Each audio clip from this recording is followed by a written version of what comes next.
And Aaron, if you want to start.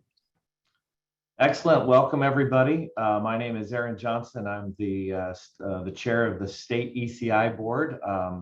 We've got a lot to share with you today, what's happening in early childhood here in Iowa. So I'll be brief, but I wanted to formally and officially welcome you to the conversation today. We appreciate your time. I'll be very brief. I just want to share a couple of highlights from what we've been working on over the last really 12 months. And 2022 has been an incredible year for ECI in a lot of ways. And I think the word alignment is going to be a common theme as we talk about what we're doing moving forward. Certainly one of the biggest changes coming to ECI is the transition to HHS. And if there's really one takeaway there, it's that alignment piece, the increased communications, sharing, and alignment between agencies, our private-public partnerships, all of the above. And we have a real opportunity as we move out from the Department of Management into HHS, and a lot to look forward to there. And the timing really couldn't have been better coming out of our current strategic plan. This was also the year where our current strategic plan was set to sunset, and that gave us huge opportunity to take a look at what we've accomplished over those 5 years, what we need to continue working on, and what we can grow on. And in the midst of all that, we learned a tremendous amount about serving families through the COVID period, where maybe some of the weaknesses are, where some of our strengths are, and things and opportunities where we can better serve families moving forward. Even in this kind of post-COVID environment, it gave us a lot of insight. So we are kind of at this next stage, this next tipping point in early childhood and the way we serve families in Iowa. It's an exciting time to be a part of this, and we've got a lot to share today. And first off, mentioning the strategic plan, Amanda's going to share really the hard work that she and Chanel and the stakeholders and the team members that she's brought together to kind of look at where we were and where we're headed. So Amanda, the floor is yours to share all the hard work. All right, thank you, Aaron. My name is Amanda Winslow. I'm with the Early Childhood Iowa State Office with Chanel Wagler, and we are excited to share what has come together over the past year plus for our strategic plan. Hopefully, many of you have been in a conversation or multiple conversations about the strategic plan, going from 2019, 2022 to now looking at 2023 to 2026. So this new infographic shows how everybody comes together and all of us working on behalf of young children and families. And I will dig into some of these details here. So Early Childhood Iowa is legislated with result areas, and within those result areas, we have statewide indicators that are population measurements, usually collected by public agencies, and annually Early Childhood Iowa presents an indicator report to show where the progress or current status is in relation to these result areas: healthy children, children ready to succeed in school, safe and supportive communities, secure and nurturing families, and secure and nurturing early learning environments. So we take those and work towards understanding how can we help move the needle on these big important areas. So understanding system development. Early Childhood Iowa is a convener of state system partners, whether that's our local communities, to our agencies, nonprofits, to our families, etc. So anybody, everybody who plays a role in that 0 to 5. So the collection of parts that we all need to interact together to meet that vision that every child beginning at birth will be healthy and successful. We also have multiple interactions of where everybody's roles come together, thinking progressively to have interoperability where we are come together, where we can function, and where technical supports come into place, and utilizing those system components as resources to be more effective in doing things right and most efficiently. Our stakeholder guiding principles include the children and families are our North Star. We also look towards brain science to understand that these 0 to 5 years are critical in a child's development. We also want to make decisions based on equitable considerations to ensure that children and families receive services when they need them and the services that will be most beneficial to them for their circumstances. We also embrace diverse partnerships, collective ideas coming together, and utilizing data to inform our decisions. Is this working well, and how do we know? And to invest wisely, and then all coming together based on accountability, based on all of these principles and collaboration. So I'm giving a highlight of what the plan is and how it came together. This Friday at the ECI State Board meeting, we'll dig deeper into the particular goals, strategies, and high level, what will it look like to implement the plan. Doing so, we will utilize the Early Childhood Iowa infrastructure. So that same infographic, but teeny tiny in the corner, just to give you a reflection of how all of the different components come together. We work together to identify needs of children and families. This strategic plan was informed by over 2,000 family survey results, and we have reflected upon the voice of children and families. We've utilized local stories and impact to highlight where we want to go with our strategic plan. It's a continuous improvement approach and will be utilized by results accountability, essentially utilizing data in voice and in numbers to inform where we need to go with implementation. And how that comes together, moving the early childhood system forward, responding to current leverage points, so current needs, and aligning it with our strategic plan goals. Working on deeper into the details, we will utilize our component groups and develop implementation teams that will focus on the work. So if you are a stakeholder that is interested in a particular project or convening, we will be updating the website to align with that work, so you'll know exactly where the opportunities are and how you can get involved. We also want to focus on providing these updates at those quarterly alliance meetings that are also hosted. You can know about these meetings on the Early Childhood Iowa events page on the calendar, and then at the top in a purple button, we also have an at a glance calendar. Digging more deeply, the steering committee will come together with co-chairs from each of the groups and their implementation teams. That way we can identify work that's going on, cross collaboration, and reduce duplication.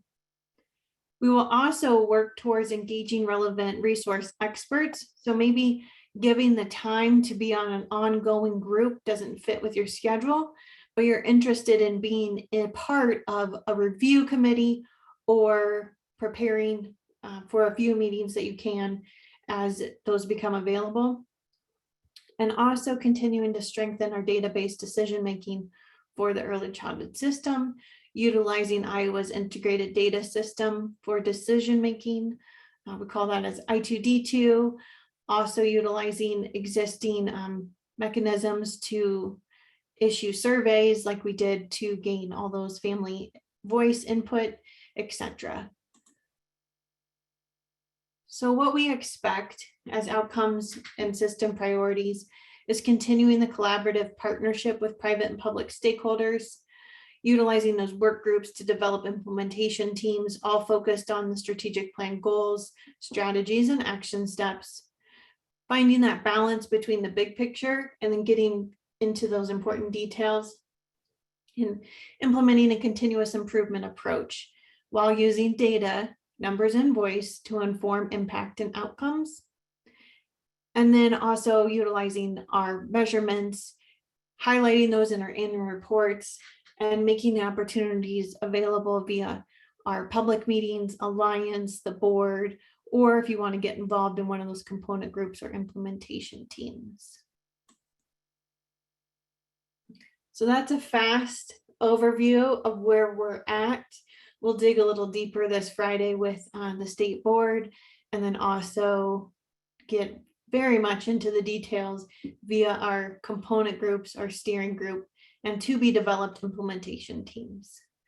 So Erin or Chanel, I'm not sure which one of you are highlighting us for our agenda, but have to still do that. Okay. Good morning, everyone. We are excited to share today and provide some updates and/or requests for helping us partner in the future. Looking at 2023, we are highlighting a few programs and services that exist in our state, and we're going to kick it off. And I should just add, you can see by the agenda here, we will have a topic every 15 minutes. And so we're going to start here just a tad bit early, but know that it's always a little fluid. So I'm going to first allow Janet Horace to go ahead and begin. Janet, you can begin to share your screen and provide the updates. Before she starts, I want to let everyone know that we will be placing this recording, and we will be adding the slides to our website. So in case that anybody was wondering, Janet, I'm turning it over to you. Well, thanks, Janelle. I appreciate being here with you all today. And I did call this a flash because when Chanel told me I had 10 minutes to talk, I thought, wow, and I gotta capture a lot of different things. But I'm here to talk about the challenges and opportunities in the new year. You can advance to the next slide. So before we look at the new year, we need to do a little bit of a scan of the last 5 years and see what we've done and where we can identify those opportunities. So this slide shows how many families have been served in each year over the past 5 years. And you can see it's a steadily decreasing number. That might be problematic, but I don't think that it is problematic. One thing that we know is that quality costs money. And so as we increase quality, it means that we will serve fewer families. As we're getting staffing ratios to families and caseloads in order and to comply with national standards, that means we will serve fewer families. Go to the next slide. And this shows that we've actually expended more money. So the green bar is 2018, the blue bar is 2022, and we're actually expending more money than we did 5 years ago on family support activities. And I should also just pause for a second and explain family support includes home visiting and group-based parent education. Go to the next slide. So let's look at our demographics and an outcome measure over these past 5 years. So again, the green bar is 2018, blue bar is 2022. So the first one is, and I know this is very small print, so it is the primary caregiver with a high school education or less education. And you can see that we've increased the number of primary caregivers with a high school diploma or less that we're serving. That's good. We want to reach higher risk families. Prenatal enrollments have made a big jump since 2018 to 2022. Children screened for developmental delays, also a nice increase in the last 5 years. And that is so important because the sooner that we can identify a potential developmental delay and get that kiddo referred over to the Area Education Association, the more likelihood that that child will start kindergarten on a level playing field with their peers. We're also, if you look at the next two, we've increased the number of Hispanic or Latino families that we're serving. We've increased the number of families that identify with a race other than white. That's great. Again, it's a higher risk population that we're trying to reach. And if we look at the last bar, it's about the outcome measure that's about healthy coping and problem solving and communication skills. That has remained fairly steady. It's had a little bit of a decline, but it's still both 2018 and 2022 are above 90%. So doing quite well in that outcome measure. That outcome measure is derived from a valid, reliable assessment instrument as well.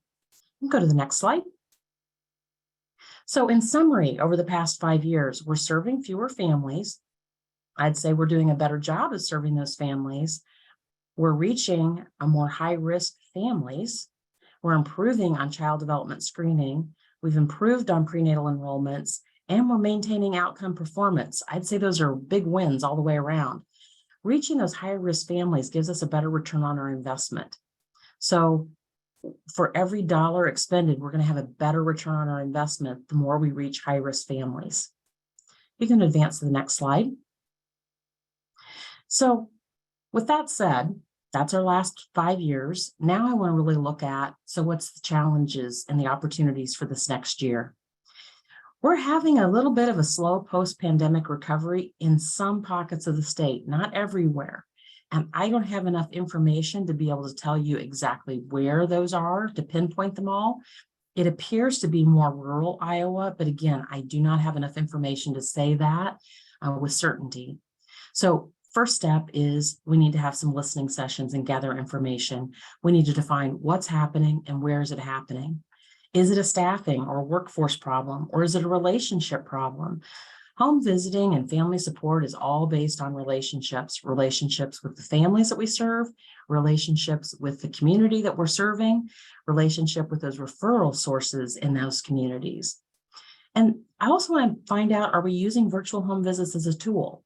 Because some of our rural areas are not using virtual home visits, and that may be part of the reason why we're having trouble with recruitment. As we talk to more and more families that are participating in home visiting, we're hearing consistently that if they would have had to have someone come into their home right from the very beginning, they would have said no. Because they were allowed to choose virtual home visiting to get to know this person and build that relationship, they said yes. Now they feel like that's a trustworthy relationship and they allow the person to come into their home. So I want to make sure that we're using that as the tool like it was intended to be used.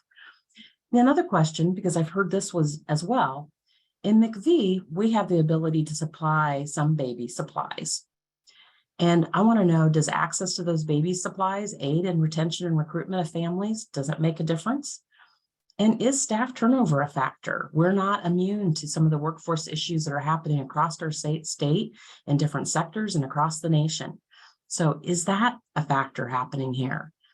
And is a lack of a physical office or a home visitor located in the community a factor? Because I'm also hearing some of that, of where we have a home visitor traveling into a rural community and just having a very difficult time engaging families and referral sources.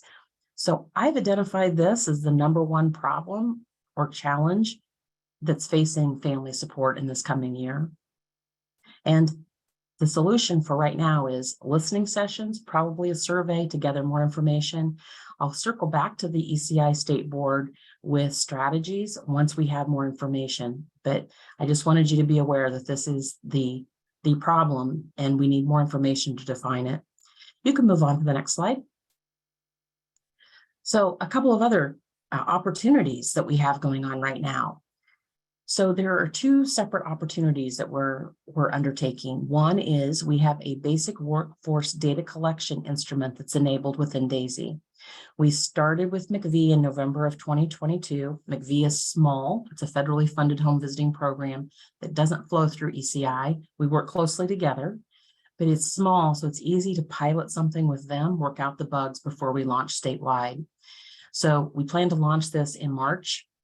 That again, if we get all the bugs that we've discovered with McVee, that soft launch, we'll launch it for the wider statewide home visiting family support workforce in March. DAISY, by the way, is it's the data collection system we use in family support programming. It's HIPAA and FERPA compliant.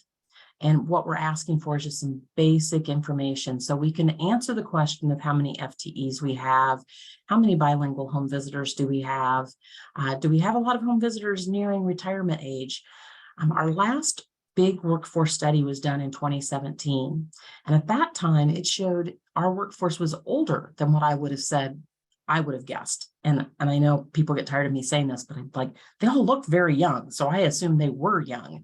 And they're not. They would be getting near retirement age unless we've had some staff turnover. Those are important things to know and plan for as a state. The second opportunity that we have is Iowa's participating in a multi-state coordinated evaluation that's federally funded. It is focused on workforce well-being.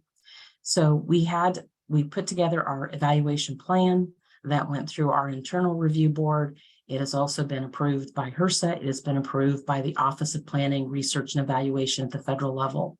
So now we've initiated that plan. The first thing we did was a survey, which closed on December 31st.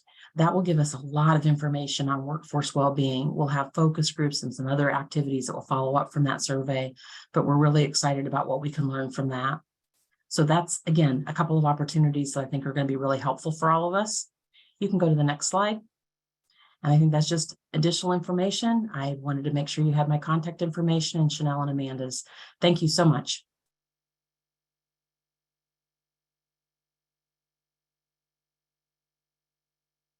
Janet, that was awesome.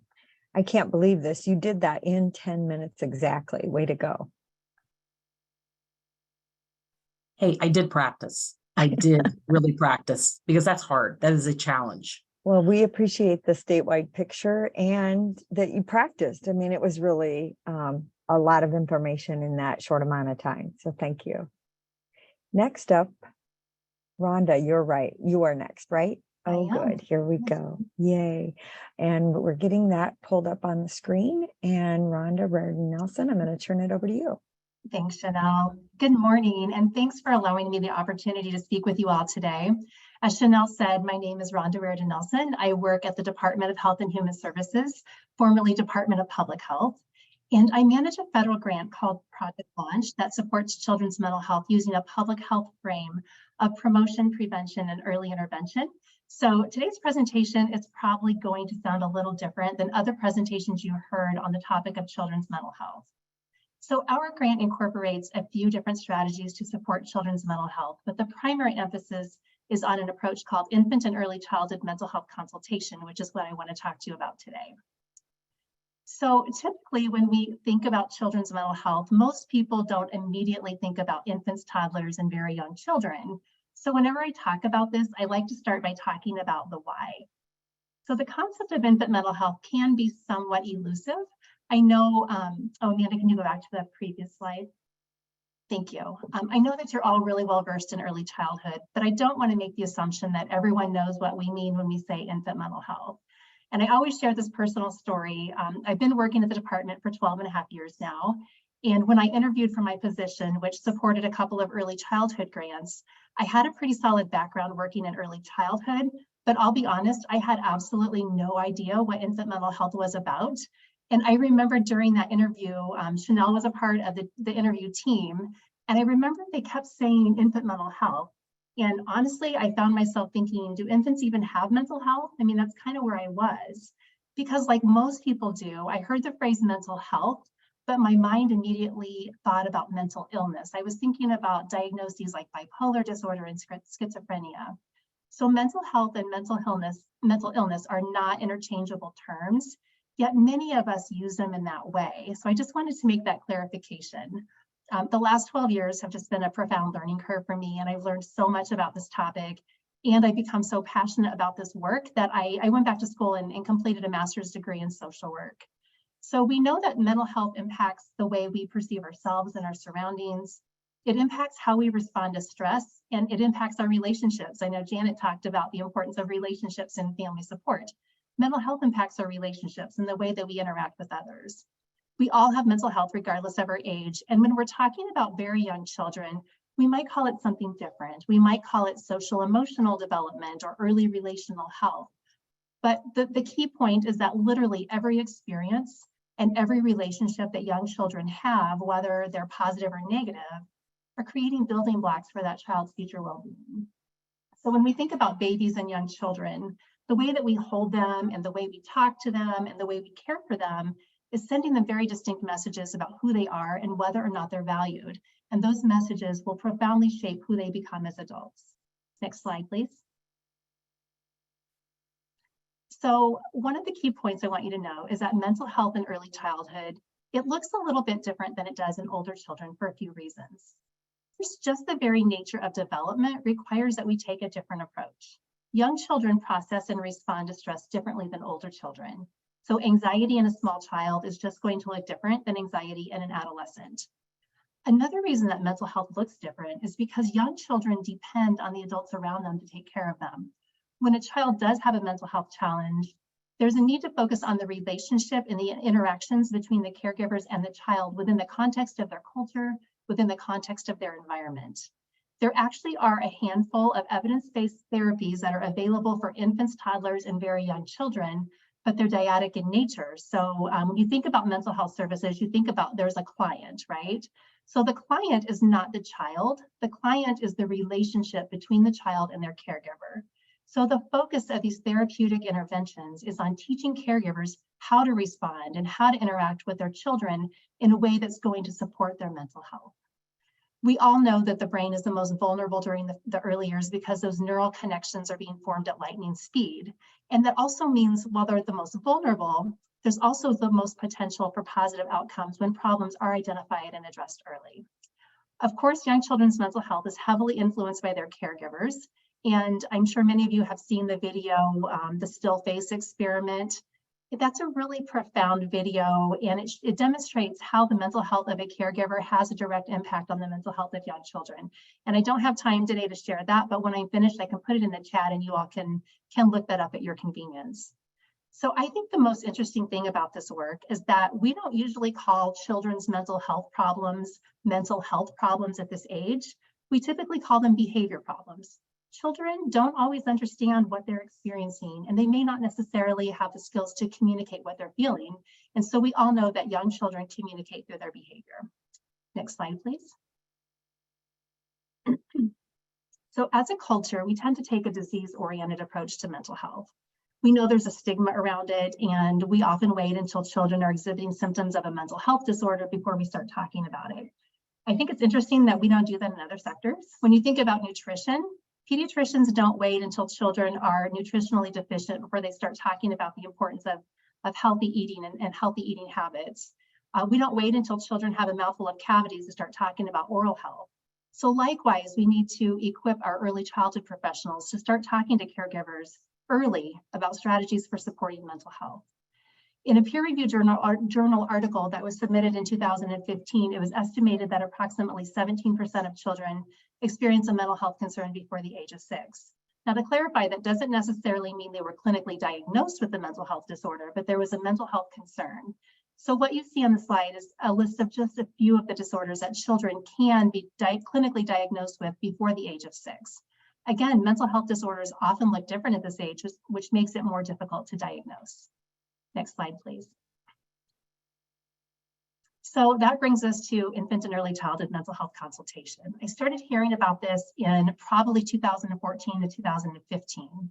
And I knew that other states were implementing this strategy, and I knew it existed in pockets across Iowa, but there wasn't a consistent model for it. So in 2016, there was a technical assistance opportunity that became available through a federal partnership. I applied and our application was accepted. So we were connected with Linda Della Mata from Western Illinois. She actually lives just across the river on the other side of Davenport. And she worked with us for 3 years to help us think about what this might look like in Iowa. She helped us form a leadership team and develop a best practice model for consultation.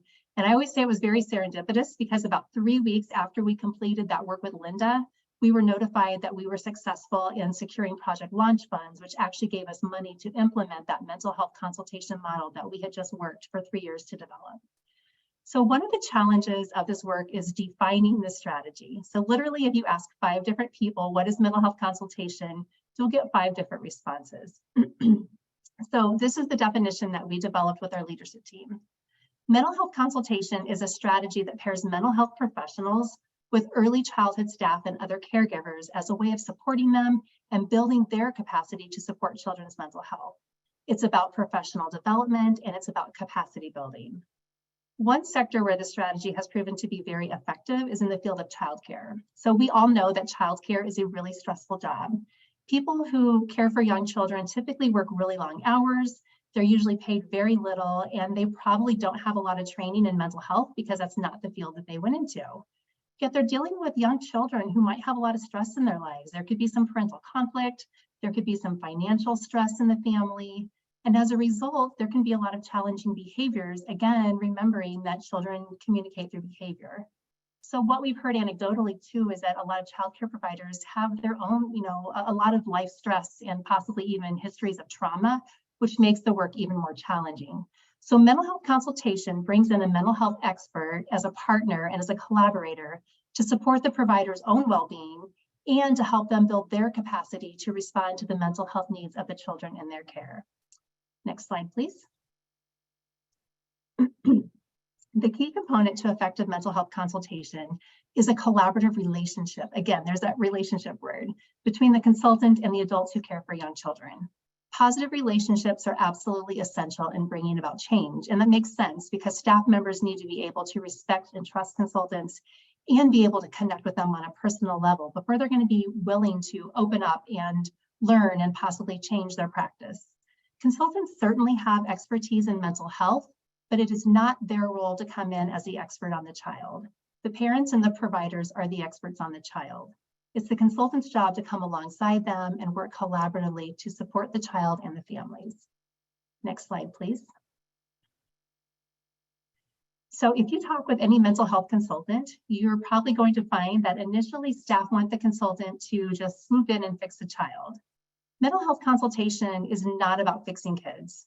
It's not therapy, it's not about coming up with a diagnosis, and it's not working with children alone. Mental health consultation is a strategy for prevention. So it's about front-loading services as a way of preventing crises from occurring. It promotes social emotional development by increasing professional competencies of those who care for young children. It encourages providers to take a step back and reflect and think through what might a child's challenging behavior mean and what might be going on in their lives. Consultation is primarily an indirect service, which I think a lot of people find surprising. So it's not about providing services directly to children, but it's about building capacity at a program level. There certainly are positive impacts for children and families, but it's really targeted to improving staff competency and overall program quality. Next slide. So a consultant's role is to work collaboratively with caregivers to help them better understand children's mental health needs and to teach them how to recognize potential warning signs and help them know when and where to refer a family for help. A consultant should also help providers begin to build their own reflective capacity. So the ability to step back and think about, how do my own life experiences and my attitudes and my underlying assumptions and biases impact my work? And then, of course, consultants also help providers think about those actions that they can take individually to better support the mental health of children in their care. Next slide, Amanda. So you might be wondering, what does a consultant do on a day-to-day basis? And this slide just lists some of those activities that we believe should be a part of their work. We would expect that a consultant would observe children's behavior and how they interact with others, with their peers and with teachers and staff, and provide feedback to the staff about what they're seeing. We would want them to help staff think through some individual strategies to support children who might have a mental health challenge. We would want them to provide case consultation with staff, both in an individual setting as well as in a group setting, and then promote reflective practice. So again, helping staff think about what's coming up for them in their work. We would want them to support staff with screenings and assessments, and that certainly does not mean to complete screenings and assessments for them, but to support them, maybe answer questions, help with scoring or interpretation of results, or maybe help them think about how they could share the results with families. We would want them to make recommendations for policy and practice change as appropriate as a way of supporting children's mental health. We would also want them to provide training for staff as well as for parents and other community members, and of course, make referrals to external services as appropriate. Next slide. Oops, I think you may be back one, Amanda. It should say preferred consultant. Okay, well, for some reason, the slide is not in here. Okay, this is preferred consultant qualifications. So I mentioned earlier that we developed a best practice model for consultation. And one of the topics that we tackled was identifying preferred consultant qualifications. And they're listed on the slide. So I will just read them out since the slide isn't in this slide deck. So an advanced degree in a mental health related field. So that would be social work, psychology, counseling. We would want them to be licensed by the state of Iowa and have at least 3 years of experience in working in infant and early childhood mental health. We would want them to be endorsed in the infant mental health endorsement or in the process of becoming endorsed. And then we would want them to implement what we call a consultative stance, so avoiding the role of the expert and then working collaboratively with caregivers. So this is kind of our gold standard for what we would want in a consultant, but we also acknowledge that there is a significant workforce shortage, and a lot of people that are doing the work right now may not necessarily meet each of these standards. So although it's a gold standard for us, our approach is to meet people where they are. We really want to honor the knowledge and expertise that those consultants are bringing to the table, even if they don't meet these particular standards. We want to be as supportive and inclusive as possible. So whenever, for example, if we schedule a training, we open it up to anyone who considers themselves to be a mental health consultant. They do not have to meet specific criteria to participate. So in terms of outcomes, Georgetown University has been a leader in supporting infant and early childhood mental health consultation. They actually have a contract to serve as a technical assistance hub for federal grantees who are implementing this work. Their research has shown that mental health consultation results in a reduction in challenging behaviors, a reduction in childcare and preschool suspensions and expulsions, and a lot of people don't even realize that that's happening. Improved relationships between parents and their children, a reduction in missed work days for parents, increase in positive social skills, and an increase in staff competency and retention. And next slide. So the vast majority of Project Launch funds, oh, there's that consultant. I'm sorry, somehow I got this out of order. I apologize, Amanda. If you want to go to the, yep, that one. The vast majority of Project Launch funds are used to support mental health consultation services in Drake University's Head Start and Early Head Start, which serves 6 counties in central Iowa. So that's where the vast majority of our funds are used. However, we're also using these funds to begin building state infrastructure for this work. Our goal is to expand this work all across the state and in various sectors of early childhood. So, McVie has already started implementing this, so expanding it across all family support programs, pediatric primary care, child welfare, early intervention, and any other early childhood sector. So we're actively working to build an infrastructure for training and support that will foster high quality consultation services. Through Project Launch, we've conducted a couple of workforce surveys because we want to learn, where is consultation happening, who's doing the work, and what does the work look like. Prior to Project Launch, there was not any kind of training available in Iowa to help professionals learn how to become a consultant. So all of the consultants that I have talked to have just had to learn through on-the-job training. We developed a consultant orientation training, and we delivered that training 3 times so far. And we also partner with Janet and McVie, PJ West and I co-host monthly networking opportunities for consultants. And it's just an informal opportunity for consultants to come together once a month and talk to each other, share what's going well, what's not going well, and think about what they can do to support each other, it's a really effective strategy for helping them feel less isolated. We're constantly thinking about how we can support consultants through professional development opportunities, thinking about where are those gaps, what can we do to support them. We're also actively working to share this with anyone who has an interest as a way of expanding across the state, which also means searching for sources of ongoing funding. So this is a really high level overview of infant and early childhood mental health consultation. The next slide just lists some resources that have been useful in our work, and my contact information is on the last slide. I'm open to meeting with any local ECI boards or any other entity that might have an interest in pursuing this work locally. So if you have any questions or comments, feel free to reach out to me. Rhonda, that was excellent. Thank you. Great information. Again, information packed. I think some of that history and background was really helpful as well to make sure we know this is still just new and emerging. So thank you for your work. The next presentation that we have, oh, hello. I see folks are sitting together. Great. Cindy, I don't know if you want to start. I wasn't sure where we were going here, but we're excited to have a local story and having those folks that were a part of it actually share. So Cindy, I'll turn it over to you first. Hi, everyone. I'm Cindy Durkoff, the Early Childhood Iowa Area Director for Audubon, Carroll, Greene, and Guthrie counties, known as Partnerships for Families. And I'm happy to introduce Jackie Andrew and Sherry Cerveny. Jackie has served as the co-president of the Children's Center. I still pause because they used to be the Greene County Early Learning Center. And, after you've said something for 16 years, it's hard to come new, but with their new name, they have a new building. And this was something that this center has been in 3 or 4 different locations over the year.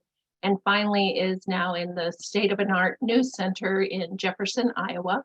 And I'm going to let the ladies tell their story. So thanks for listening. And if you have any questions after this, you're welcome to contact Jackie, Sherry, or myself. So take it over, ladies.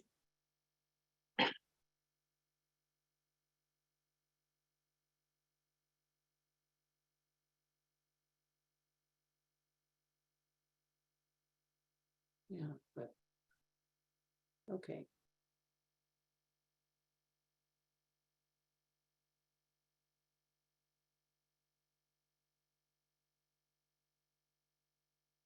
Yeah. Okay. Should be able to share your screen. Okay, do you see it now? No, Not yet.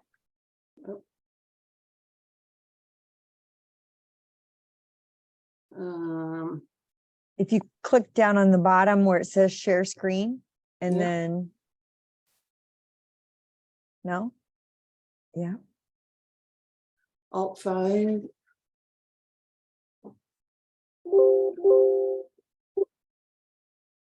That's not sharing. It's not sharing. does it give you a message? Because if you do, if you're clicking on the share screen below, it should just pop up and then there should be an option that says screen. I just tried it. There you go. There we go. There you go. You got it. Yay. That was from the beginning. Okay. Okay. Awesome. Thank you. Yeah. All right, here we are. Well, we are the Children's Center. We are located in Jefferson, here in Iowa. I am the executive director, Sherry Cerveny, and I have been the director since 2007.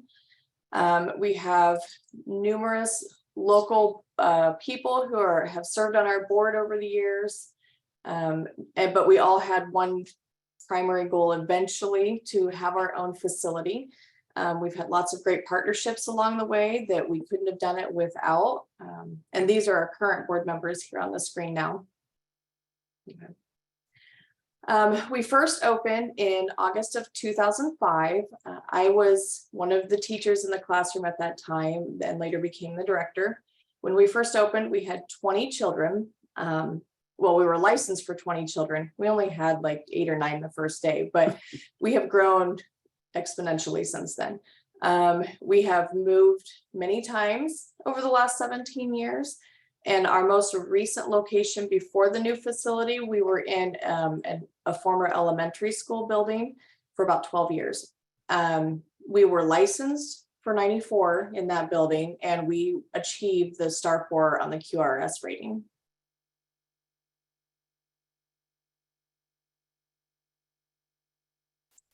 There you go. So this was a dream for Sherry and for many, many board members. And the actual steps towards this completion really started about 2016. We were in this elementary school building, and there were moves in the community that there would be availability for this building to become our center. So we did some environmental studies, some engineering studies of that building to see what it would cost to make that our home. And at that time, it was about $2 million. And we still wouldn't have the kind of facility we were really looking for. So then we turned to First Children's Finance to see really what our market need was, how many slots were really needed. And so we proceeded with that information. We got a grant from Rotary in 2018 to engage an architect to just begin some kind of initial planning of what might be the process. And we began the design process in 2019. we did some preliminary work, and then with 2020, we decided maybe we needed to scale that back a little bit. So we ultimately came to this final design. It was a $2.1 million project, 9,000, just almost 9,500 square feet. Would be a permanent home for the Children's Center, designed specifically for early childhood care and development, and would increase our license capacity from 94 to 148 to serve more children and families. We should mention that this is actually less than the First Children's Finance estimate of what was needed. So there still is necessity out there for more childcare. The steps continued in 2021. We finalized that plan. In February, we got a grant from the Greene County Development Corp in Greene County to help us secure a fundraising consultant.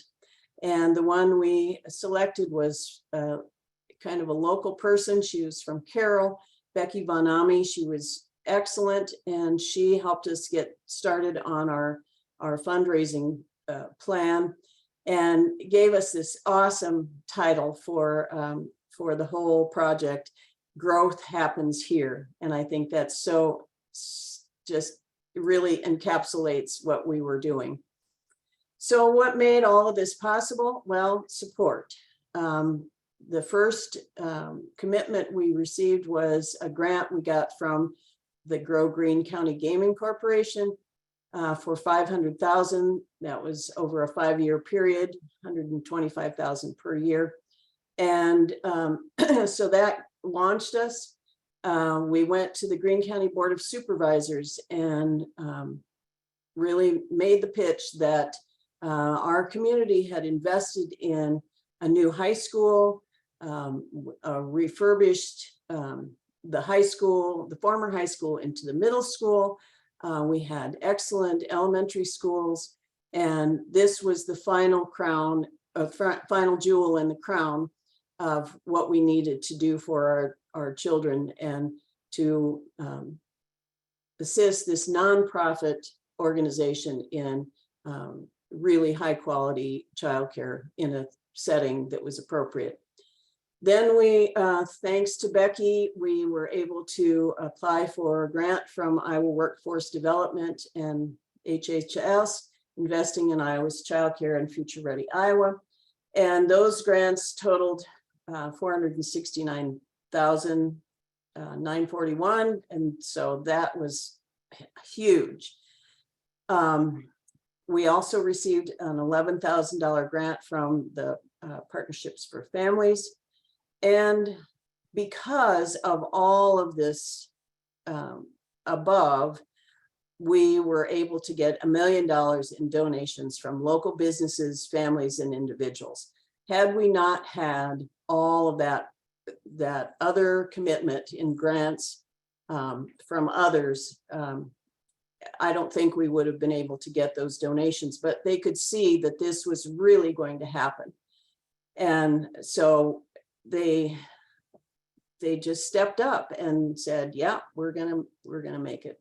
So, and I want to mention here the support, ongoing support and assistance from Tricia Christensen, from our early childhood advisor. She was a partner all the way through the process, and we are so grateful for her. So we completed that fundraising early.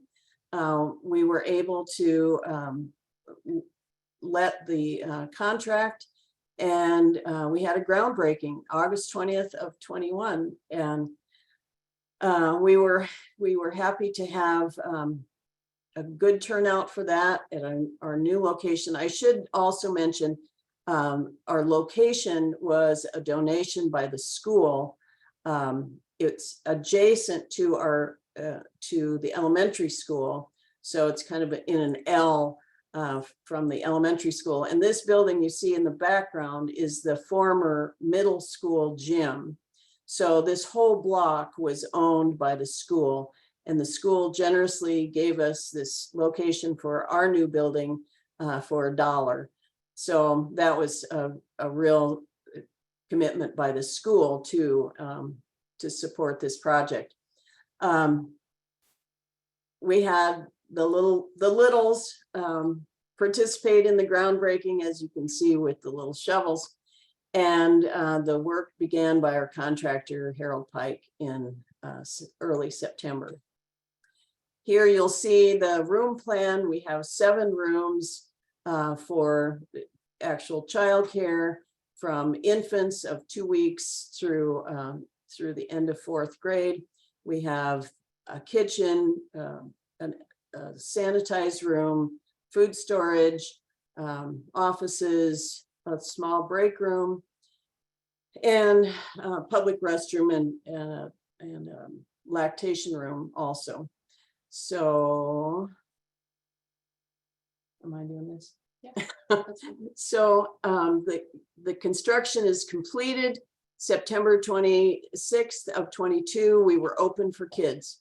That's 13 months after we had the groundbreaking, and we were just so excited for that. Just unbelievable, the response by the kids and the parents and the community. It was just awe-inspiring to see the support we were continuing to get for this facility. In November, we had the actual ribbon cutting and community open house. We had over 100 attend that and take tours of the building. I think a really poignant comment was by the chair of the Board of Supervisors, who said, you know, this building is fantastic. It's wonderful. It's just what we need. But it's really impressive that the staff is so competent, and they are just doing such a great job. And so that was a really wonderful comment to come from him, to say, you know, we've got the package of the wonderful building and the staff. So prior to us having this facility, we have always had a waiting list, sometimes as many as 20, 30 families long. With the expansion of going from a capacity of 94 to a capacity of 148, we have been able to eliminate all of our waiting lists except for our infants, and then school agers needing summer care, which has been a huge help for the community. Our challenge now is to make sure we can hire more staff as we add more children. So with the new facility, we felt that it was important that we make some changes. As Cindy mentioned, we changed our name, and we also changed all of our classroom names, as well as added a couple of classrooms. The main purpose was that we wanted our focus to be primarily about the children. And so that's why we went with the Children's Center. Our classroom names are more about what the children are doing at that age, what they're engaging in. So as you can see, here's a couple of pictures on this slide. Our originals room and our travelers rooms, like those are the pretty much under 18-month age groups. The explorers and the inventors, those are between 18 months and 3 years of age. And then we have our the designers are 3s, our builders are 4s, and then our legends room, because once they've been there this long, they really are legends, and they love that name, the school agers do. So, and this classroom right below the legends heading is the school age classroom. These classrooms they're bright, they're vibrant. In comparison to our previous facilities that we've been in, this is, it feels extravagant, but it's not. This particular classroom is large enough to hold 148 kids in an emergency. We have shutters that are coming. They haven't arrived yet, but they will go over the windows in the event of like broken glass in a storm. to prevent it from flying onto the kids. And that's just kind of been a great feature for us to know that the kids are safe in the facility that we designed for them as well. This particular picture is one of our favorites, being able to see out. Formerly being in an elementary school building, the little ones could never see out of the windows. And in this building, even our babies can crawl up and look out the windows and see what's going on in the world around them. And that has been really important to us. We have the youngest classrooms, their rooms go out directly into the playground. And so if some are inside and some are outside, they can look through the window and see each other. And it's a pretty cool thing to see when we couldn't even see out before. So our hallway, our main corridor, the floor is brightly colored. The kids love to play games as they go up and down the hall. And we are happy to have our character counts posters. You know, it's not a lot of words, it's mostly pictures, so that even the youngest ones can kind of understand the concept of the character building. And I guess that's kind of us. This is our contact information. If you would ever like to do a tour, we're always happy to do tours, especially right now. We're pretty excited to do that.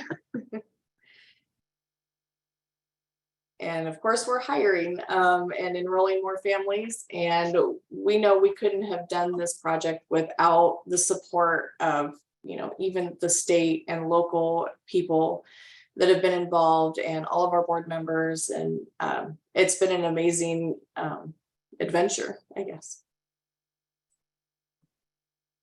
Congratulations, you guys. That was so exciting. And I appreciate you sharing. We also want to recognize, we also know there are other new centers or major remodels that have occurred over the last few years. And just that we appreciate you guys sharing as an example of how that came to be. So thank you for sharing. We have 4 minutes and we had a couple of questions from someone that is attending. And so I'm going to give you guys a question. The first one was, are there other providers or centers in your community? And was there any pushback from them as you guys grew or were doing this? Do you want to make a statement about anything that would relate with that? Sure. There is another childcare center, a for-profit childcare center in town. It opened in 2018, so it's a fairly new center as well. We didn't have any pushback from them because they are also full. So there's a great need in this community for childcare. We have several in-home providers, but many of them are reaching retirement age. And so they're looking to decrease their numbers over time as well. So there hasn't been a lot of, I don't know, we haven't had a lot of pushback from any of them. And we're a nonprofit, a not-for-profit center. Mm-hmm. And because we've been in business for so long and we have had wonderful relationships with businesses and individuals and families, there just wasn't. Okay. Yeah, appreciate that. Thank you. Do you either one of you want to speak to any of the struggles which we're seeing across, but getting workforce? Any strategies that are working or just your frustration? I think we've tried almost everything at this point. And every time a new avenue comes up, we give it a shot. I mean, because you just don't know what might work. And we might gain a couple of people from each avenue that we try. And they've been good people. The most recent, I think, has been because of the new facility. There's a lot of excitement in the community, and we have seen an increase in applications. Unfortunately, they're not all qualified applications. So we're just kind of filtering through, and we try a lot of Yeah, I'm just going to briefly get on my soapbox. I think one of the things that is a real challenge for us is the people who are most interested in working in childcare are people who are also interested in being associates at schools. Oh, sure. And the thing with being an associate at the school is you get the benefits of being part of the school district. And I think if there is a way that there could be a statewide pool for insurance that we could offer to childcare workers that would be affordable for places like us, a nonprofit, center. We try to be affordable to our parents. And so that's a real balancing act. But I think the biggest challenge for us is those people who are interested in childcare, but can't give up the benefits that they can get from working at schools. And I know we're running out of time, but I just want to Yep. share, and I appreciate that Jackie and Sherry shared about Tricia Christensen's position, but Tricia's position is 100% funded by Early Childhood Iowa funds in our 4-county area. She works specifically with the child care centers and licensed child care centers and preschools. And so it's been a great support for any of our new developing centers to have that one-on-one consultant working with them. Absolutely. And Tricia she's opened at least two new centers in the last couple months. Yep. So she's been busy. Yeah. You ladies, I'm going to pause the questions. I appreciate again your sharing. Can we make sure we get these slides? I didn't know if we've gotten those. Okay, super. All right. Next speaker that we have today is Heidi Hotbed. Is Heidi around? There she is. Jackie, Heidi, I'm you to stop sharing your screen, please. I'll go ahead and share my screen. Oh, hold on, Heidi. There we okay, go. thank Now you you so may. much. Ladies, thank you. Thank you. Heidi, I am turning it over to you, and you may begin to share your own screen as well. Okay, great.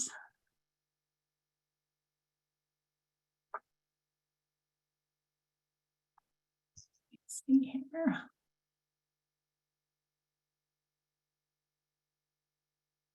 I'm trying to get it to share my PowerPoint slides and I'm not getting it to change. You guys are still seeing my slide deck, correct? Correct. If you go to slideshow, yeah, there you go. It looks like you're trying to get there.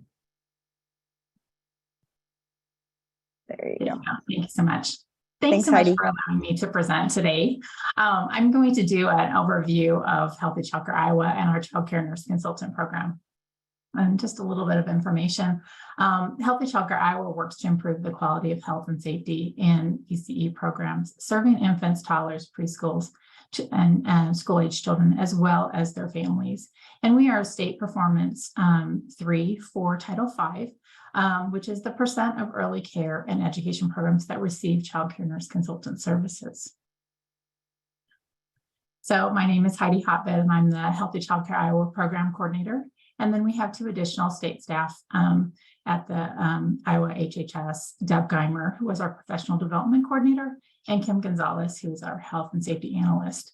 And what our role at the state's level is to really support that workforce, the local child care nurse consultant workforce, providing precepting, training, mentoring, and fidelity to make sure that our program is a quality and following all of the national standards around child care health nurse consultants.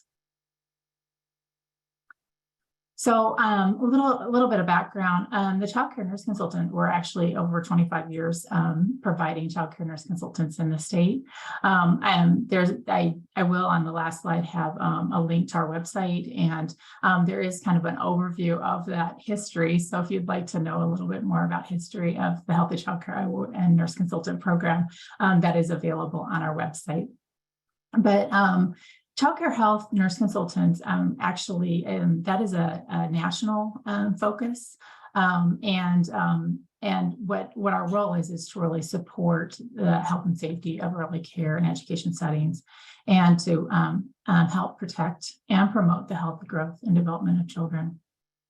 And we are specialized registered nurses. So in our state, our health consultants, nurse consultants are RNs, and they complete the Iowa Training Project for childcare nurse consultants. So they have some expertise in early childhood.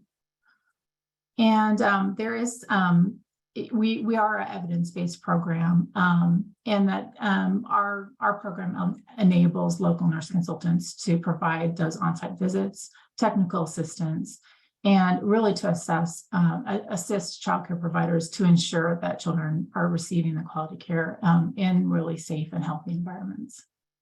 And we do incorporate principles of health equity when working with childcare programs. We want to make sure that all children have the opportunity to be in safe and healthy environments in our state. And so we work with all levels of care. Registered homes, childcare centers, preschool programs, before and after school programs, as long as they're not already working with like a school nurse. Like, so in the school-based program, they would have a school nurse that would be working with them. Our nurse consultants would not be doing that. So we have our state map. We have our new collaborative service area, and we have nurse consultants locally in all 99, covering all 99 counties. And I put in a success story here, just to share a little bit about what nurse consultants do a wide variety of things. And I'm going to share some data in the next slides, but I just wanted to share the success story that was submitted by Maureen Stockdale, one of our local nurse consultants. And we also, because we have that registered nurse background, our health background, we often get asked to help with child health files. So that is a DHS licensing requirement that all child care programs have their child health files intact, and that they have immunization records. And so this is a program that had reached out to Maureen and said they were, because of staff shorting and the stress of the last couple of years with COVID, that they felt that they really didn't have, that their health charts were not where they needed to be. And they had a DHS licensing visit coming up and approaching quickly. And so they were concerned about that, because that's a requirement for their licensing, and they knew that, but they needed help with it. And really, when you're not a health person, sometimes that can be really overwhelming to review all of those charts and make sure that they're where they need to be. So Maureen went and made 2 visits to the Child Care Center, reviewed 114 charts. This was a larger center, and made a lot of referrals. They had some, unfortunately, we know that during COVID, a lot of children were not up to date on their vaccinations with immunizations, and also missed a lot of their health needs. And so there were some referrals that were made, reached out to parents, and then also reviewed the immunization certificates for those children that needed those. And as a nurse, was able to review and print those off of the IRIS registry, make sure that they were up to date, working with the child care program and the families, and could get those immunization records to that program, so that those files and those health records, so those files were complete. And this was a huge success, and really helped through the licensing visit, so that Department of Human Services licensing staff did not need to spend numerous hours trying to rectify a compliance issue for this program. I'm going to share some year-end data for FY22. So we had 34 nurse consultants working statewide. We had an increase in our number of childcare programs participating with the nurse consultant. We were at 2,117, and 87% of those programs made an improvement in health and safety as a result of working with the childcare nurse consultant. This is all about relationship building, and we definitely have had an increase in our state performance measure over the last 5 years, really with that the number of programs and the percent of programs participating with a nurse consultant. So we know from research that programs that participated with a childcare nurse consultant or health consultant nationally, that those programs have an improvement in quality as a result of that work. And so I think because of some of the challenges we've had over the last couple of years because of the health concerns with COVID, that really connected our nurse consultants locally with those programs that maybe hadn't utilized the nurse consultant program in the past. And so we have seen a huge increase in the number of participating programs. And those programs are, we work with all programs in our service areas. However, those that are participating are the ones that are actually working with the nurse consultant to make improvements. Maybe that's in policies, practices. It could be working with a child with special health needs. Maybe it's a program that's applying for their quality rating system through IQ4K. And so they're working with that nurse consultant through technical assistance and through on-site visits. We did have over 3,000 childcare visits completed. We were down in the last couple of years because of COVID, not being able to do on-site visits, but we did have an increase over the last year of more than almost 1,000 visits because as things started to open up, that was a great opportunity for us to be back out in the field in programs. And we do a inter-rater reliability on our health and safety checklist assessment tool, which is it's a national research-based tool that our nurse consultants utilize, and it is actually a requirement now in the Iowa Quality for Kids. And so we last year had we have to have a score of 90% or higher with inter-rater reliability, and we had all of our nurse consultants successful in that. One of our kind of specialized things that our nurse consultants work with is children that have special health needs, and we had actually a huge increase in the children from FY21. We identified 458 children that needed help with care planning, and this year we jumped up to 827. We are seeing many more, and this just is a pie chart really showing the number and the types of children that are having some special health needs. And you notice the diabetes. We are seeing younger children, and this is a national trend with insulin-dependent diabetes. And as you can imagine, a 2-year-old or a 3-year-old is not able to be independent in that care. And we need the staff members to all understand the care plan and to have training by the child care nurse consultant working alongside the parent and the healthcare provider to make sure that child has what they need to be safe and healthy while they're in child care. So I just wanted to draw out that 38 children with diabetes. That can be hours of work by a nurse consultant working with all of those, with parents and with providers and with staff to make sure that they understand that highly skilled need that child has when they're in child care. We also provide health and safety trainings for childcare providers, and we do a lot of trainings statewide. One of our focus trainings is our medication administration skills competency training. That's a requirement that all childcare nurse consultants provide at least 2 of those trainings, and that can be done, that's either virtually or in person. And in their service area. And so we had a goal that we would have at minimum of 68 trainings of the medication administration skills competency provided. And we went well over that goal, and our nurse consultants locally provided 105 trainings last year. And the medication administration skills competency is just because we have seen nationally as a trend, as well as Iowa, that the sheer number of children that are receiving medications while in childcare, and some of these are like a short-term medication, maybe an antibiotic, but we have really a lot of long-term, chronic conditions that we're seeing, especially with asthma, allergies, some other health concerns where childcare providers that's not really maybe something that they've provided in their life or to their own family members, and so then they have a new child that's coming in or a new diagnosis for a child, and they have this new medication. And so having that skills competency is really going above and beyond to that next level of quality to understand how to adequately care for that child's needs.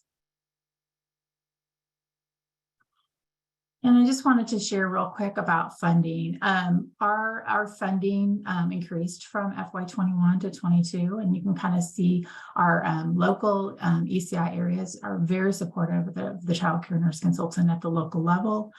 We do have some gap filling that we receive through Department of Human Services and through Title V. And then in one area of the state, a couple of counties are receiving some United Way funding specifically for the child care nurse consultant program.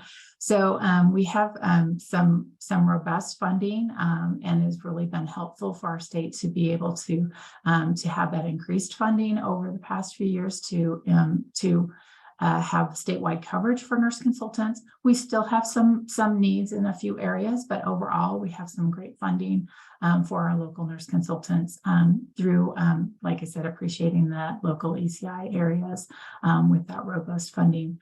Our cost per program is really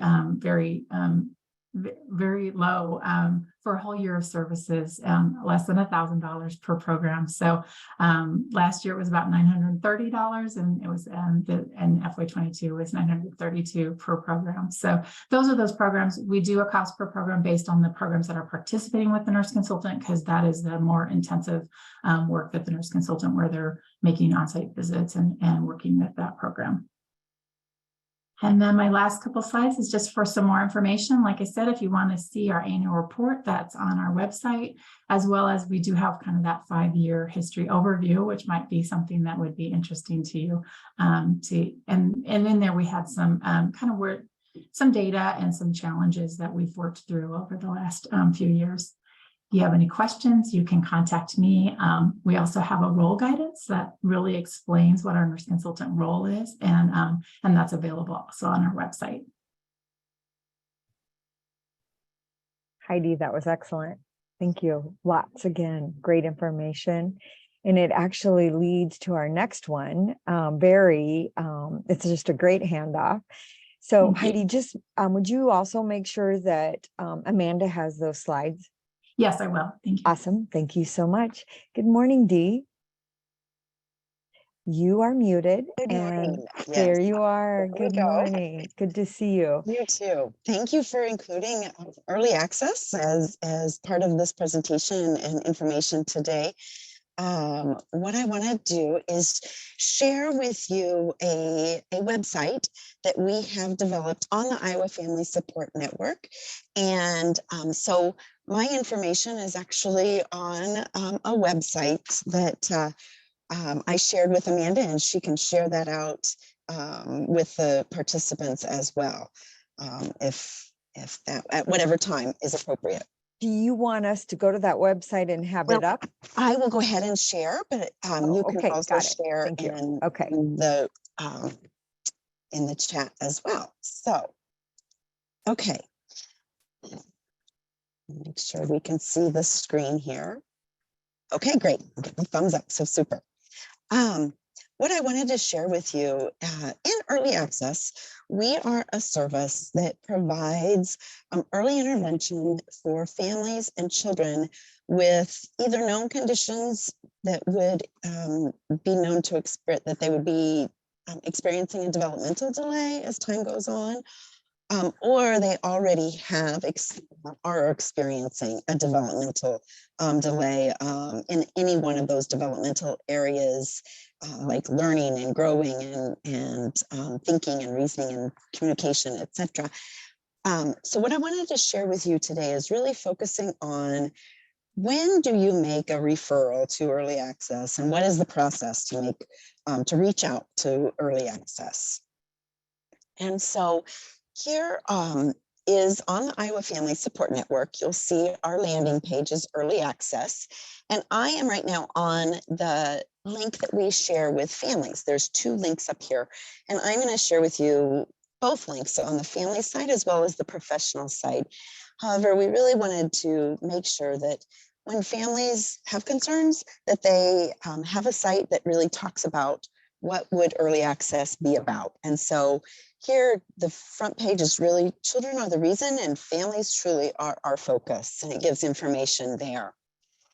Then when you click on the professional site, it gives information that would be relevant to those in early care, health, and education that would be providers and wanting to know more about early access. So again, it's information that providers as well as professionals could go and find on the Iowa Family Support Network. What I wanted to share with you is here is, and I'm just clicking through, but all of these pages are linked interchangeably here on the Iowa Family Support Network. But here is information at a click. You can, anyone in Iowa, I've had contacts from the Omaha Hospital. I've had contacts from other states that said they have children that are moving to Iowa or that are being served in hospitals or environments, you know, on our borders, and the child lives in Iowa and they have concerns about the child. And so they, anyone can come in to this site and read about early access services. And then when they click on this, make a referral, they can automatically go to a form and submit information. And I'll just go ahead and do that. Here's where it gives them, they can call if they would rather, they can email, or they can click here and make it online. And so when I click on make an early access referral, then it pulls up information that goes right into our system automatically. We receive when they submit, I'm going to include when they complete this referral, after they've completed all of the information across these various steppers, then it automatically is transferred to an area education agency who can process that and contact the families in a matter of days. And so this is something new that's recently been developed. We launched, it's almost a year ago, April 15th of 2022. And so we're excited to share this new referral, the ease of making a referral. So the other part I wanted to share with you is what kinds of information could I potentially access if I have concerns? And what if I don't really know if there are concerns?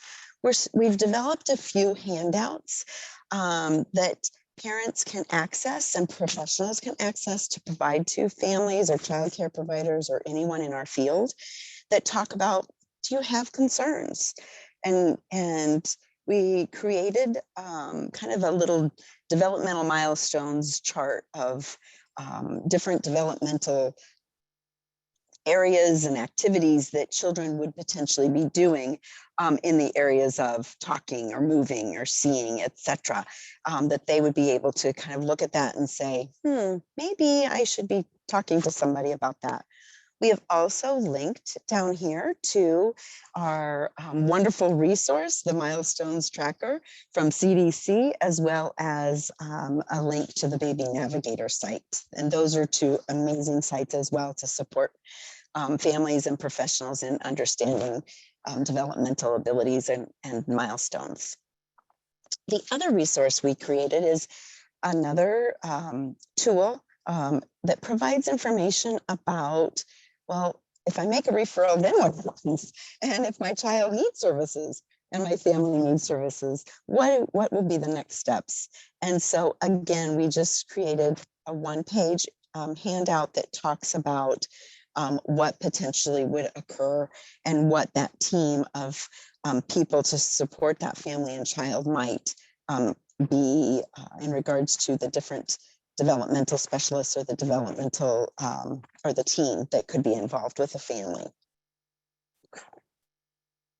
So my main emphasis is we really are trying to increase the number of children that are really receiving at least a referral so that we have an opportunity to work with others in the community, work with families to support children, families, and their development. So again, I just wanted to emphasize that making a referral.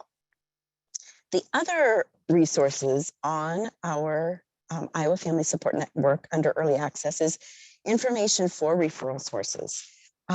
So there's various information here, and some of the handouts that I have shared with you here are linked. Then the one thing that we get a lot of questions about is mentioning those known conditions. Or what would that be? What would it be a known condition? And so here on our website, we have a link that you can open up, and it would tell you there's a list of many diagnosed conditions that would or would not qualify automatically a child and family for early access. So that is a question we frequently get as well. The other resource is here is, well, why is early intervention important? We, Keystone AA in our northeast region of Iowa, they had interviewed families, and one of the parents said, well, I have an infant. What would you ever do with an infant? What would you do when you came into my house?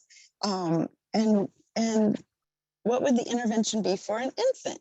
And really, we talked with her about, well, these are the things we could really do to support you in working with an infant.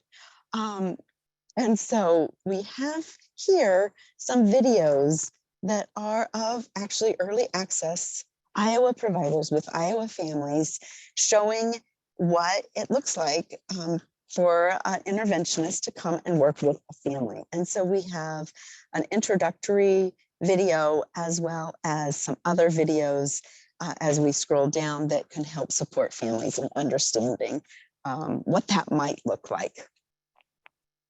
And then the other tool that we have created is, again, and it's available through our early access website.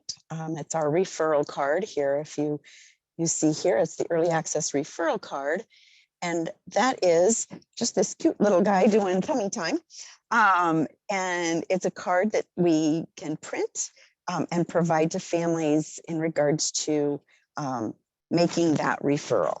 So this is a tool, a postcard that we've printed and provided for our early care health and education providers to be able to have information that is easily available and can be on a postcard to send to families. Okay. I wanted to share with you a little bit of data. This is looking at the numbers. The stuff I shared with you I think is more fun, but I can share with you the numbers of who we do provide services to and where we're at today. So here, over the course of the last 3 years, and actually we don't have our data in yet for 22, 23, or actually this is even a couple of years old. We like to look at who are we getting referrals from? And so you can see here, just looking at the bar graphs over time, that we tend to get more referrals from our partners in Department of Human Services. And that would include children who might be involved with social services or potentially in a foster care situation, or there's concerns that the Department of Human Services social worker has seen or experienced and is reaching out to early access. Healthcare providers, that includes a variety of different healthcare medical providers, as well as our maternal and child health clinics, etc. Here's the number of families and parents or hospitals or high-risk infant environments. This is our family and child care services. So we group that into our, many of you have already presented today, child care centers, the child development homes, family support services. That falls in here. And then there as a category of kind of other, where it's smaller ends, and we put them in that kind of environment.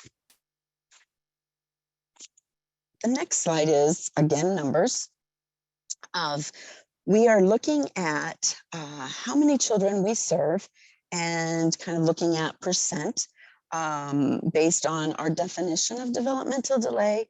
We feel like we're a little bit low in the number or the percent and number of children we serve in early access.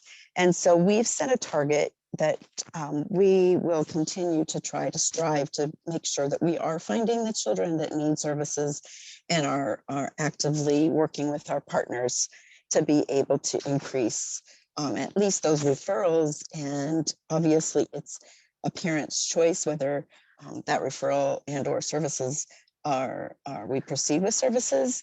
But we just want to make sure that if a child and a family is out there, that they at least know about early access services, as well as early care and health and education providers knowing about early access. Okay. So I'm going to stop my sharing here, and hopefully I've allowed enough time for any questions or I know I have maybe a minute or so I'll be quiet and see if there's any other questions.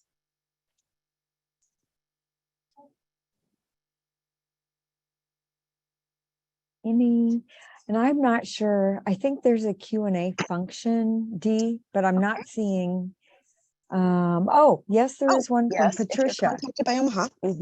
Yes, do you want to address that question? So, okay, let me read it. How?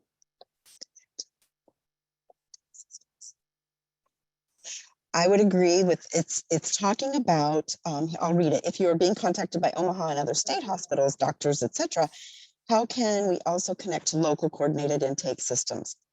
Agree. That's what we're looking at too. We need better connections between early access and the coordinated intake systems.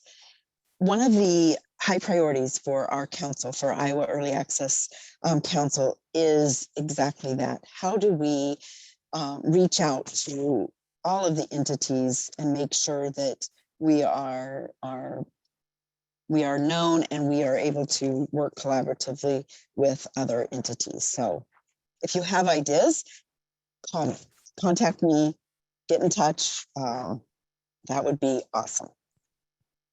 Dee, thanks so much. We appreciate that connection and that push for referrals. Yeah. So thank you. Thank you. Our last presentation today is from our friends over at Iowa AEYC. And I have Jillian Herring and Ashley Oddie that are going to be presenting, and I'm not sure who's going to go first.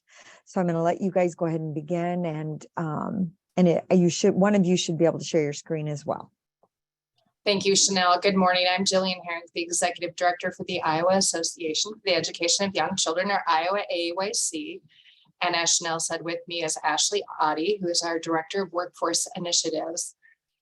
We know that the COVID pandemic not only had a huge impact on the early care and education providers, but also magnified how important, having accessible childcare is to the general population and workforce.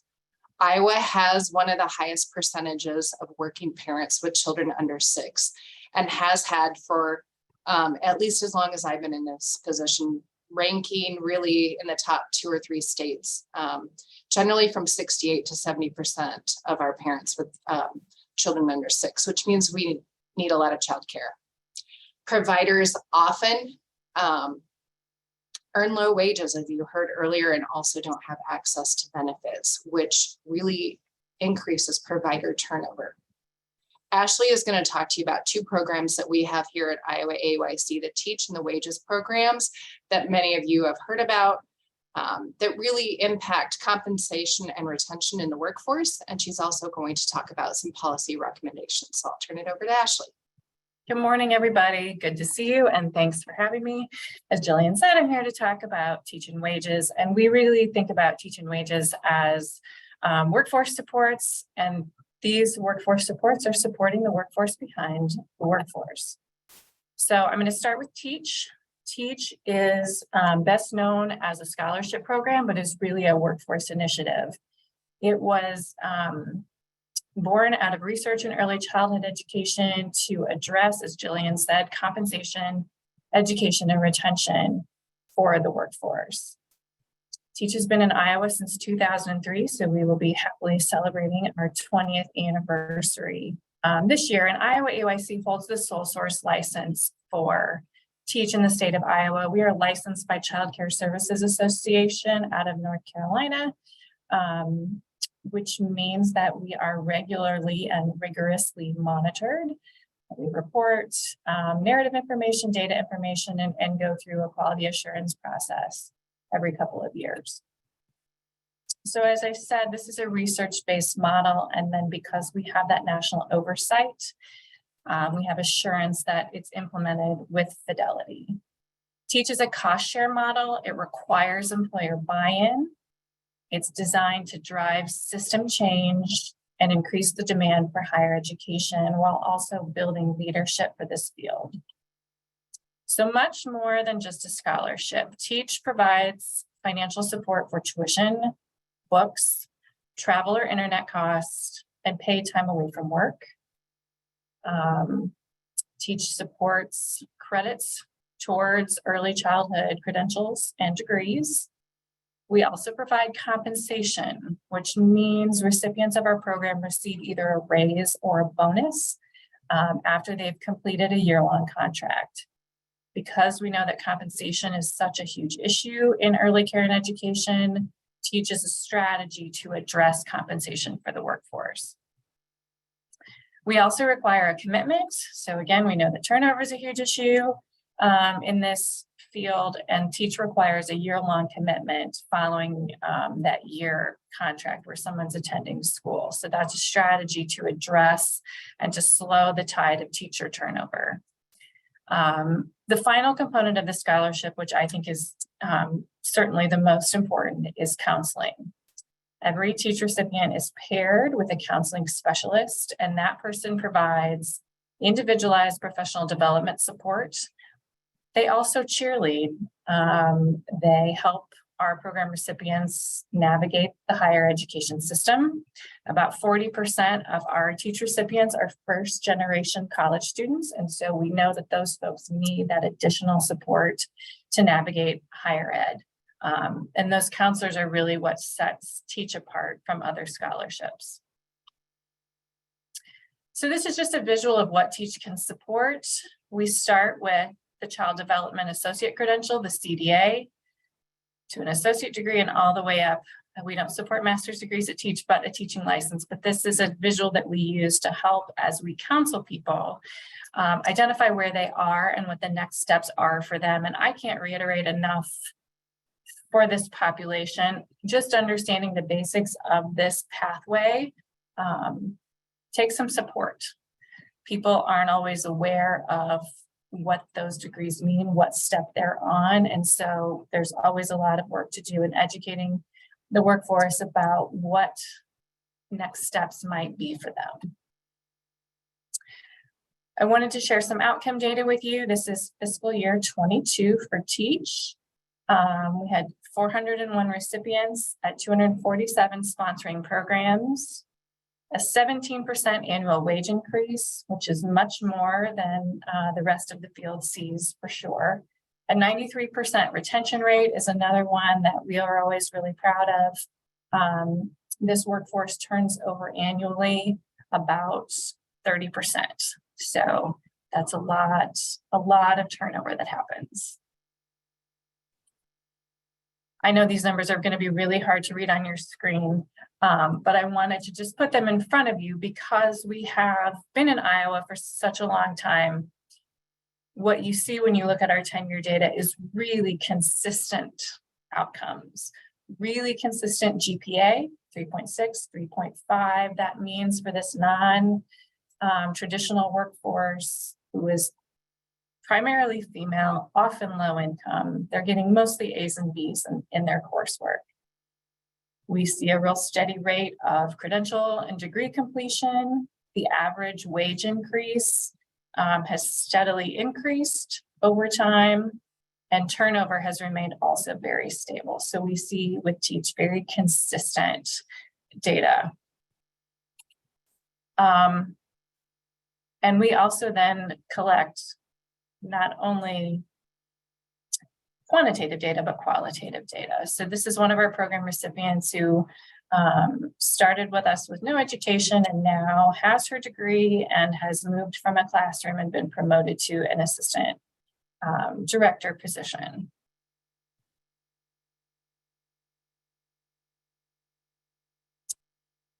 So I'm going to move on and talk about childcare wages. Teach and Wages are sister programs. They are separate, but very related and work hand in hand with one another. I talk about Teach being the mechanism to earn the education, and wages is the reward once someone has earned the education. So Wages is a salary supplement program that supports early care and education providers who are working with children ages birth to 5. It is also a comprehensive workforce initiative that's designed to address the very same things that Teach is designed to address: education, retention, and compensation. Wages is a bit newer to the scene. It's been in Iowa since 2014, and that was in pilot mode in a set of counties where we could secure funding. And Wages went statewide in July of 2021. So we are new to the statewide operation, but things are going very well. We see continued demand for wages. Similar to Teach, Iowa AYC holds the sole source license for Wages. Along with that license also comes the rigorous and regular monitoring by Child Care Services Association, so that we know we're implementing the program to fidelity. So in order for someone to be eligible for Wages, they first have to work at an eligible program. We require that the program accepts child care assistance and also participates in some kind of quality measure. So we've done this by design and in partnership, particularly with HHS, as we're looking at QRS and IQ4K participation. Once someone works at an eligible program, they then have to meet individual criteria. They've got to work at least 20 hours a week with children ages birth to 5, and then have an income that falls below our income cap. So we're at $20 an hour for teachers and $25 an hour for directors. The amount of money someone receives is based on the level of education that they have. So when someone applies for Wages, they submit their college transcripts to us. We review that and make a determination about their award. This is the Wages scale. So you can see what the qualifying levels of education are and then the amount of supplement that we provide. So you'll see an active CDA is our first payable level. This is a big deal. No other state has a CDA on their Wages scale. So we're very happy to be able to provide that additional support to those folks who are coming in at that best first step with the CDA.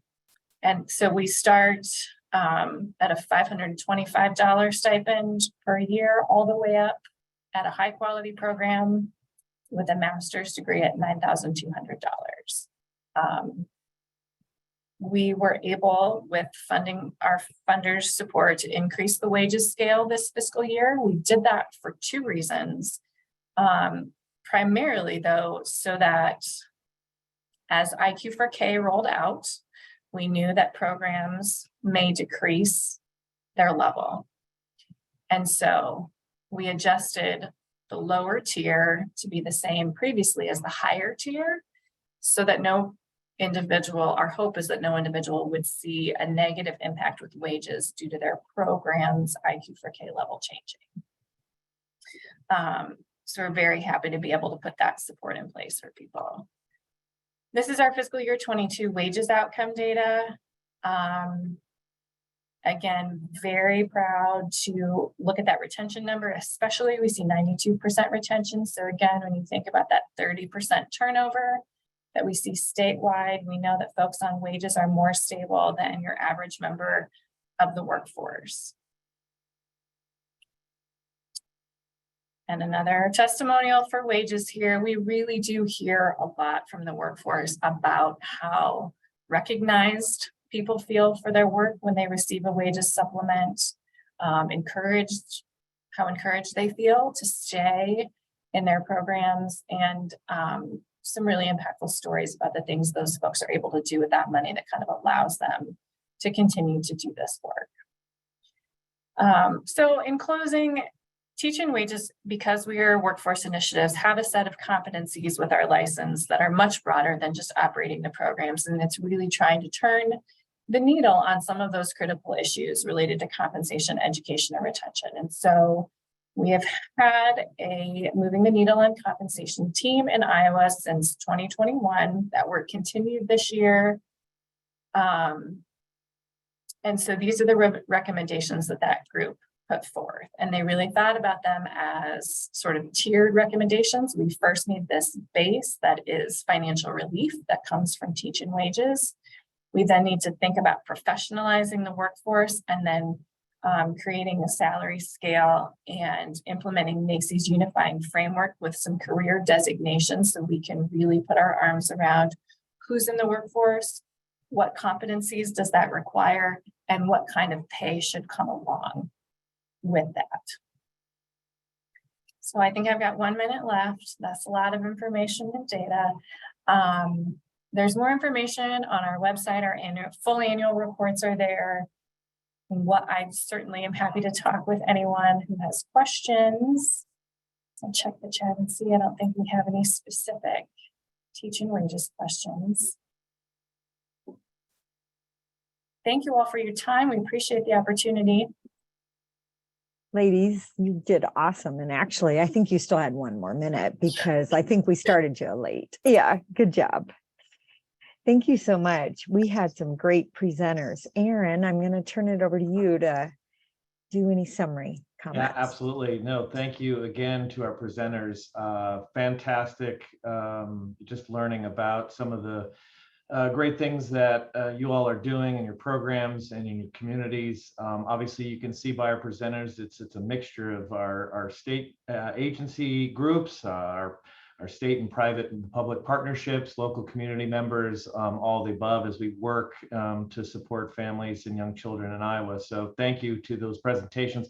And thank you to those of you joining us today. A lot of information, certainly just a quick snapshot of the many things that are going on and the work and the challenges that we have ahead and your opportunities to participate. If you continue to have questions, please reach out. Obviously, this is ongoing conversations that we're having as we navigate, not only our strategic plan for ECI, but just the many things that are going on in the different programs and agencies around our state. So again, Chanel, unless there's anything else to share, I'll say thank you again and bid you all a good day. So thanks for joining us. Thanks, everyone.